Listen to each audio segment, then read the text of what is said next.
Welcome students to my channel. My name is Rahul Jain और आज हम बात करेंगे बच्चों chapter number 6 lines and angles के एक्सियम्स और थ्योरम्स के बारे में। ठीक है, क्या होता है ये एक्सियम्स और थ्योरम्स? बच्चों ये कुछ स्टेटमेंट्स होती हैं, ठीक है, जिसके आप रिजल्ट्स डायरेक्ट अपने क्वेश्चंस को जब सॉल्व करते हैं उसमें यूज़ कर सकते हैं। ठीक है, जैसे कि अब यहाँ पर दो चीज़ें हैं, एक्सियम है और थ्योरम है। तो इसमें डिफरेंस क्या है? एक्सियम्स तो हमारे पास यूनिवर्सल ट्रूथ स्टेटमेंट्स हैं, ठीक है, मतलब आपको एक्सियम्स को प्रूव नहीं करना है। लेकिन अगर हम बात करें थ्योरम्स की, तो थ्योरम्स भी हमारे पास कुछ स्टेटमेंट्स हम पढ़ेंगे, लेकिन उनको हमें प्रूव करना पड़ सकता है। तो सबसे फर्स्ट एक्सियम है हमारे पास 6.1। वो क्या कहती है? If a ray stands on a line then the sum of two adjacent angle is formed is 180 degree. मतलब क्या है बच्चों, अगर आपके पास एक लाइन है, ध्यान से समझना, एक लाइन है आपके पास ए बी, ठीक है, और इस ए बी लाइन से आप एक रे बनाते हैं, ठीक है, तो जो एडजेसेंट एंगल्स यहाँ बन रहे होंगे, जैसे यहाँ पर एक एंगल ये बन रहा है और एक एंगल यहाँ पर ये बन रहा है, ये दोनों एडजेसेंट एंगल्स हैं। लेट सपोज ये पॉइंट आपका O है और ये पॉइंट आपका D है। तो यहाँ पे जो एडजेसेंट एंगल्स बन रहे हैं वो हमारे पास कौन कौन से हैं? वो है एंगल AOD और कौन कौन सा है? Angle BOD। तो क्या कहती है ये एक्सियम कि अगर एक रे स्टैंड करती है किसी लाइन के ऊपर, तो जो एडजेसेंट एंगल्स का सम है बच्चों वो 180 डिग्री होगा। मतलब angle AOD plus angle BOD किसके इक्वल होगा? 180 डिग्री के इक्वल होगा। ये आप डायरेक्ट स्टेटमेंट और इस डायरेक्ट एक्सियम को आप यूज कर सकते हैं। नेक्स्ट एक्सियम की बात करते हैं, एक्सियम 6.2। 6.2 एक्सियम में क्या है हमारे पास कि ये इसका वाइस वर्सा है, मतलब इसको आप ऐसे समझ सकते हैं कि उसका ये रिवर्स है। क्या रिवर्स है? कि इस बार हमें ये गिवन है कि टू एडजेसेंट एंगल्स का जो सम है वो 180 है। यहां पर गिवन था कि लाइन है, और लाइन है तो एडजेसेंट एंगल्स 180 होंगे। यहां पर गिवन है कि हमारे पास दो एडजेसेंट एंगल है, उनका सम 180 डिग्री है। तो अगर आपके पास दो एडजेसेंट एंगल्स का सम 180 डिग्री होता है, तो जो नॉन कॉमन आर्म्स होंगी, जैसे कि अगर मैं इसी फिगर को मैं देखता हूं, तो यहाँ पे नॉन कॉमन आर्म्स कौन कौन सी हैं? मेरे पास कॉमन तो OD है, नॉन कॉमन है OA और OB। तो वो कह रहा है कि if the sum of adjacent two angles is 180 degree then the non common arms forms a line. मतलब कि अगर आपके पास, आपको ये पता नहीं है कि AB क्या है, यू नो कि हमारे पास angle AOD plus angle BOD जो है वो 180 डिग्री है। तो अगर ऐसा है बच्चों, तो इसका मतलब है कि आपके पास AOB इज अ लाइन। और यहाँ पे क्या था? इससे ऊपर वाली अगर मैं एक्सियम की बात करूँ आपके सामने, तो मैं ये कह सकता हूँ कि यहाँ पे हमारे पास पहले से गिवन था कि AOB इज अ लाइन। तो ये हमारे पास एक गिवन था और ये हमारा इस एग्जाम से रिजल्ट आया। यहाँ पर हमारे पास ये चीज़ गिवन है बच्चों, और ये हमारे पास एक तरह का इसका रिजल्ट आया। ठीक है, और इन दोनों ही एग्जाम्स को आप डायरेक्ट अपने क्वेश्चंस में यूज कर सकते हैं। क्या लिखकर? Linear pair axiom. ठीक है बच्चों, नेक्स्ट एक थ्योरम है हमारे पास, थ्योरम 6.1। ठीक है, क्या स्टेटमेंट लिखा है? If two lines intersect each other then the vertically opposite angles are equal. ठीक है, आप इस स्टेटमेंट के रिजल्ट को डायरेक्ट यूज करेंगे कि वर्टिकली अपोजिट एंगल्स आपस में इक्वल होते हैं। ठीक है, क्या कह रहा है वो समझिए एक बार ध्यान से, कि अगर दो लाइंस आपस में इंटरसेक्ट कर रही हैं, तो आपको पता है कि वर्टिकली अपोजिट एंगल्स बनते हैं। मतलब लेट सपोज ये एंगल 1 है और ये एंगल 2 है, तो ये वर्टिकली अपोजिट एंगल्स हैं बच्चों। सिमिलरली यहाँ पर एंगल अगर मैं इसको 3 बोलता हूँ और इसको 4 बोलता हूँ, तो ये भी वर्टिकली अपोजिट एंगल्स हैं। आपको क्या गिवन है? इसका हम प्रूफ करेंगे। ठीक है, हमें क्या गिवन है? हमें गिवन है AB and CD are lines intersect at O। ये गिवन है बच्चों, और आपको इसमें क्या प्रूफ करना है? आपको ये प्रूफ करना है कि वर्टिकली अपोजिट एंगल्स इक्वल हैं। मतलब आपको प्रूफ करना है angle 1 is equal to angle 2 and angle 3 is equal to angle 4। ये हमें प्रूफ करना है। ठीक है, कैसे करेंगे प्रूफ? क्या हम कह सकते हैं कि हमारे पास CD इज अ लाइन? बच्चों CD एक लाइन है, ठीक है, और OA इज अ रे। तो क्या मैं कह सकता हूँ angle 3 plus angle 1 is equal to 180 degree? Linear pair axiom लगाया मैंने, इसको आप इक्वेशन फर्स्ट मान लो। ठीक है, ऐसे ही आप कह सकते हो बच्चों कि हमारे पास A B is a line, A B is line और ओ सी इज अ रे, ओ सी उसके ऊपर एक रे है। तो कौन कौन से एडजेसेंट एंगल्स हैं? आप कह सकते हो एंगल 3 प्लस एंगल 2 भी 180 के इक्वल होगा। और ये भी हमने क्या यूज़ किया? लीनियर पेयर एक्सियम है। इसको आप इक्वेशन सेकंड मान लीजिए। From first and second, from first and second आप क्या कह सकते हो? देखिए बच्चे, आपके पास एंगल 1 प्लस एंगल 3 भी 180 के इक्वल है और आपके पास एंगल 3 प्लस एंगल 2 भी 180 के इक्वल है। अगर दो अलग अलग चीजें किसी एक सेम चीज के इक्वल हो, ठीक है, तो ये दोनों आपस में भी इक्वल होंगे। भाई पहले वाला भी 180 के इक्वल है, दूसरे वाली चीज भी 180 के इक्वल है, तो आप कह सकते हैं angle 3 plus angle 1 is equal to angle 3 plus angle 2। ठीक है, ये भी 180 के इक्वल है, ये भी 180 के, तो आपस में भी ये इक्वल होंगे। एंगल 3 से एंगल 3 कट जाएगा, angle 1 is equal to angle 2। अच्छा बच्चों, ऐसे ही हम यहाँ पे मैं कर रहा हूँ कि सिमिलरली हम लिख सकते हैं, similarly angle 3 is equal to angle 4। ठीक है, आप ये डायरेक्ट रख सकते हैं कि ऐसे ही आप 1 और 3 2 को किया, ऐसे 3 और 4 भी इक्वल होंगे, हैंस प्रूव्ड। और यही आपको बच्चों प्रूव करना था। क्या प्रूव करना था? कि एंगल 3 एंगल 4 के इक्वल हो और एंगल 1 एंगल 2 के इक्वल हो।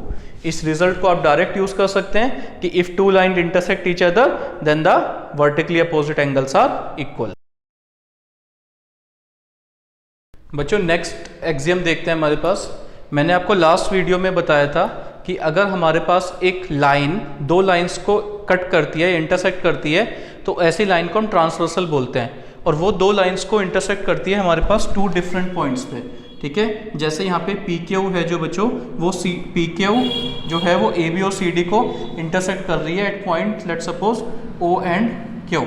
ठीक है, तो यहाँ पे 4 एंगल्स बनते हैं, तो उसी का रिजल्ट हम यहाँ पे यूज करेंगे। सो एक्सियम 6.3 क्या है हमारे पास? If a transversal intersect 2 parallel lines, मतलब एक ट्रांसवर्सल है, पी क्यू हमारे पास अगर इंटरसेक्ट कर रही है बच्चों 2 पैरेलल लाइंस को।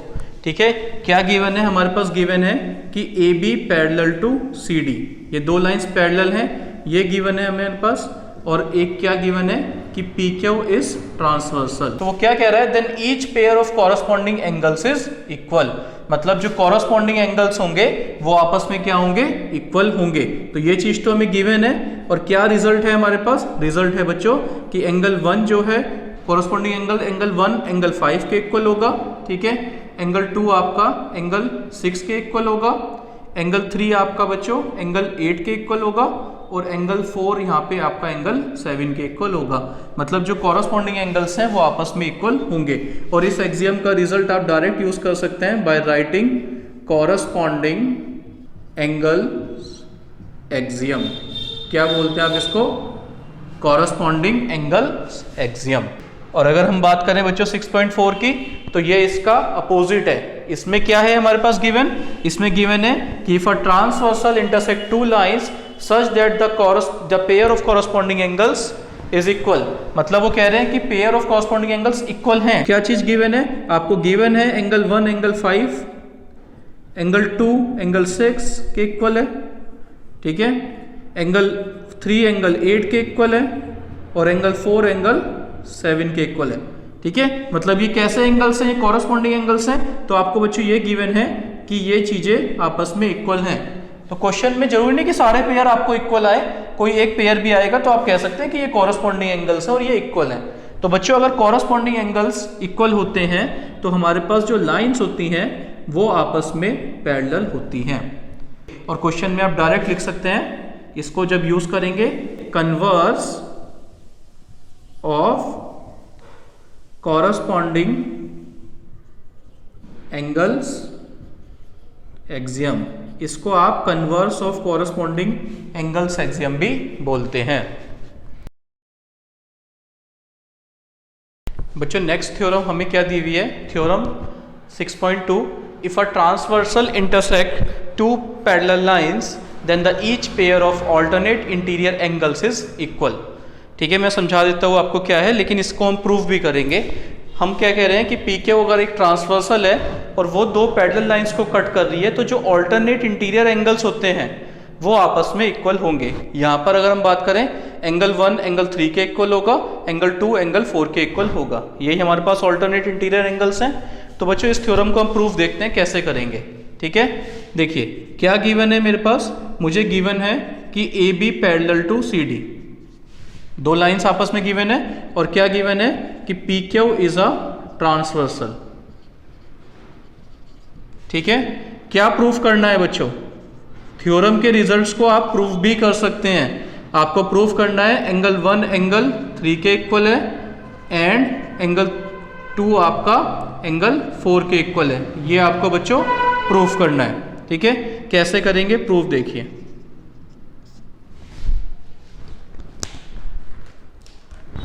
देखिए बच्चों, आपके पास ये एंगल 1 है, लेट सपोज ये एंगल 5 है।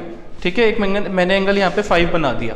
ठीक है, क्या गिवन है, मुझे गिवन है कि A B parallel to C D है, ये चीज मुझे गिवन है। ठीक है, और साथ में मुझे ये भी गिवन है A B parallel to C D और पी क्यू इज ट्रांसवर्सल, ये बच्चों गिवन है। तो क्या आप लिख सकते हैं कि एंगल 1 एंगल 5 के इक्वल होगा। कैसे एंगल्स हैं ये, कॉरस्पॉन्डिंग एंगल्स एक्सियम। आप कॉरस्पॉन्डिंग एंगल एक्सियम का यूज करके कह सकते हैं कि एंगल 1 और एंगल 5 आपस में इक्वल होंगे। नाउ क्या बच्चों मैं कह सकता हूं कि angle 3 is equal to angle 5, angle 3 और एंगल 5 भी इक्वल होंगे आपस में, वर्टिकली अपोजिट एंगल्स। कैसे एंगल्स हैं ये आपस में, वर्टिकली अपोजिट एंगल्स हैं, तो ये आपस में इक्वल हो जाएंगे। अच्छा, इसको आप इक्वेशन 1 मान लो और इसको इक्वेशन 2 मान लो, तो क्या आप कह सकते हो from first and second, from first and second बच्चों 1 5 के इक्वल भी है, 3 भी 5 के इक्वल है, तो angle 1 is equal to angle 3। Angle 1 और एंगल 3 आपस में क्या होंगे, इक्वल होंगे। और सिमिलरली आप कह सकते हो, ठीक है, इसी तरह से अगर हम रिजल्ट चाहें तो हम प्रूफ कर सकते हैं कि angle 2 is equal to angle 4, और यही हमें प्रूफ करना था, हेंस प्रूव्ड। तो समझ आया कि अगर आपके पास एक ट्रांसवर्सल दो पैरेलल लाइंस को इंटरसेक्ट करती है तो ऑल्टरनेट इंटीरियर एंगल्स आपस में क्या होते हैं, इक्वल होते हैं। और नेक्स्ट थ्योरम हमारी इसका वाइस वर्सा है। ठीक है, तो देखते हैं वो कैसे करेंगे। देखिए बच्चों, नेक्स्ट थ्योरम है हमारे पास थ्योरम 6.3। क्या बोलती है वो थ्योरम कि अगर एक ट्रांसवर्सल इंटरसेक्ट कर रही है दो लाइंस को, और किस तरह से इंटरसेक्ट कर रही है कि जो पेयर है ऑल्टरनेट इंटीरियर एंगल्स का वो आपस में इक्वल है। ठीक है, तो जो बच्चों लाइंस हैं वो क्या होंगी, आपस में पैरेलल होंगी। ठीक है, तो डायरेक्ट मैं रिजल्ट की बात कर रहा हूं, कैसे देखेंगे। क्या गिवन है, हमें गिवन है बच्चों कि आपके पास P Q intersect A B and C D. ठीक है, पी क्यू इंटरसेक्ट कर रही है ए बी और सी डी को, तो यहाँ पास ऑल्टरनेट इंटीरियर एंगल्स बन रहे हैं। कौन कौन से हैं, एंगल 1 और एंगल 3 है। तो ये भी गिवन है कि एंगल 1 एंगल 3 के इक्वल है और एंगल 2 जो है वो एंगल 4 के इक्वल है, ये भी आपको गिवन है। तो अगर pair of alternate interior angle आपस में इक्वल होते हैं तो आप क्या कह सकते हो कि जो लाइंस हैं बच्चों वो आपस में क्या होंगी, पैरेलल होंगी। आप इसको direct as a result use कर सकते हैं। ठीक है, आप ये स्टेटमेंट लिख के इसको डायरेक्ट यूज कर सकते हैं। देखिए बच्चों, नेक्स्ट थ्योरम है हमारे पास थ्योरम 6.4। क्या बोलती है वो थ्योरम, वो थ्योरम है हमारे पास कि if a transversal intersect two parallel lines, P Q एक ट्रांसवर्सल है, वो दो पैरेलल लाइन को इंटरसेक्ट कर रही है, तो जो pair of interior angles on the same side of transversal है, मतलब को इंटीरियर एंगल्स, मेरे लास्ट वीडियो में मैंने बताया था कि को इंटीरियर एंगल्स क्या होते हैं। यहाँ पर एंगल 1 और एंगल 4 को इंटीरियर एंगल्स हैं। तो बच्चों अगर A B parallel to C D है तो जो को इंटीरियर एंगल्स हैं वो क्या होंगे, सप्लीमेंट्री। मतलब क्या गिवन है, आपको गिवन है A B parallel to C D, P Q is transversal, ये चीज गिवन है आपको। ठीक है, तो अगर ऐसा है तो आप डायरेक्ट कह सकते हैं कि एंगल 1 प्लस एंगल 4 जो होगा वो 180 डिग्री होगा। और सिमिलरली आप ये भी कह सकते हैं एंगल 2 प्लस एंगल 3 जो होगा वो भी 180 डिग्री होगा। ठीक है, तो अगर आपके पास एक ट्रांसवर्सल इंटरसेक्ट कर रही है पैरेलल लाइंस को, तो को इंटीरियर एंगल्स का या फिर interior angles on the same side of transversal कैसे होंगे? सप्लीमेंट्री। सप्लीमेंट्री मतलब वो 180 डिग्री के इक्वल होंगे। और नेक्स्ट हमारे पास थ्योरम है, थ्योरम 6.5। वो हमें क्या कहती है कि अगर एक ट्रांसवर्सल इंटरसेक्ट कर रही है दो लाइंस को, और कैसे इंटरसेक्ट कर रही है कि जो पेयर ऑफ को इंटीरियर एंगल्स हैं या फिर interior angles on the same side of transversal, अगर वो हमारे पास 180 डिग्री है, सप्लीमेंट्री है, तो लाइंस पैरेलल होंगी। मतलब आपको क्या गिवन है? आपको गिवन है कि AB and CD are two lines, ठीक है, और PQ इज ट्रांसवर्सल, ये गिवन है।